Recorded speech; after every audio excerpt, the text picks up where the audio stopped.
Bonjour, bonjour, chers abonnés. Bienvenue sur Investir dans l'agriculture et l'élevage. Comme vous savez, ici, on parle agribusiness.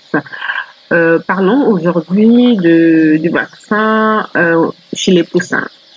À ce niveau, les poussins, ils sont à 2 jours après leur vaccin du Newcastle, voilà, contre la maladie du Newcastle.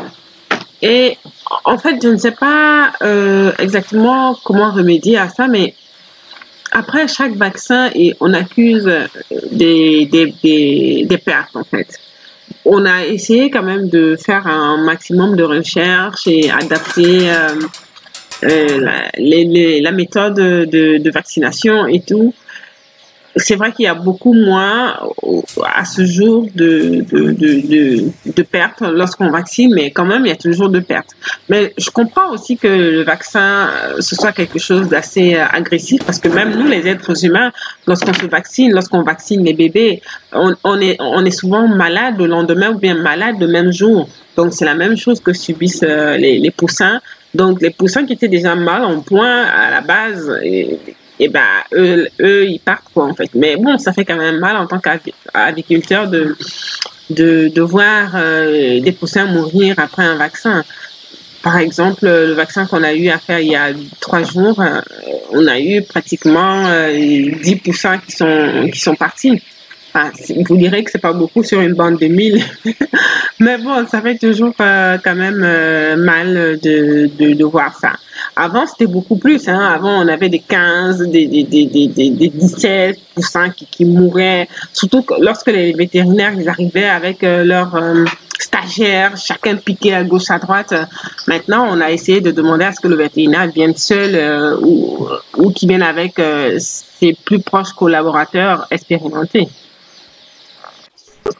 Donc voilà, on a demandé au vétérinaire de venir, soit il vient tout seul, soit il vient avec ses collaborateurs les plus expérimentés, et non avec tous ses stagiaires, parce que voilà, ça piquait à gauche, ça piquait à droite, et on avait une hécatombe après, en fait. Donc aujourd'hui, ça va. Franchement, je vais dire que ça va, parce qu'on a eu très peu enfin, oui, je sais pas si chez tous les autres éleveurs, hein, vous me direz, hein, vous qui êtes déjà dans le domaine depuis bien longtemps, vous me direz si c'est normal ou si c'est pas normal.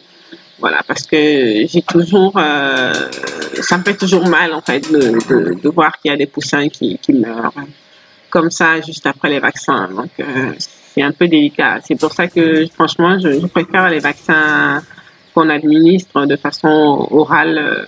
Mais le Newcastle, à ce jour, je ne sais pas si dans vos pays respectifs, il y a des produits, il y a comment dire, une substitution pour le vaccin oral du Newcastle, mais chez nous, ça n'existe pas. Enfin, du moins, à ce que je sais. On est en tout cas en train de nous renseigner, mais notre vétérinaire nous a dit que ça n'existait, il n'y avait pas. C'était juste, il fallait piquer en fait. Donc voilà, c'était un peu ça. Donc dites-nous ce que vous en pensez, si vous avez des alternatives par rapport à ça, ou si vous avez des solutions, s'il vous plaît. Voilà, aidez-nous avec des informations. Donc merci de m'avoir suivi.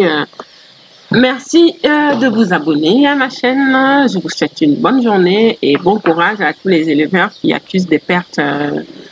Ne vous découragez pas. Voilà. C'est avec tout ça qu'on acquiert de l'expérience, quoi. Au revoir.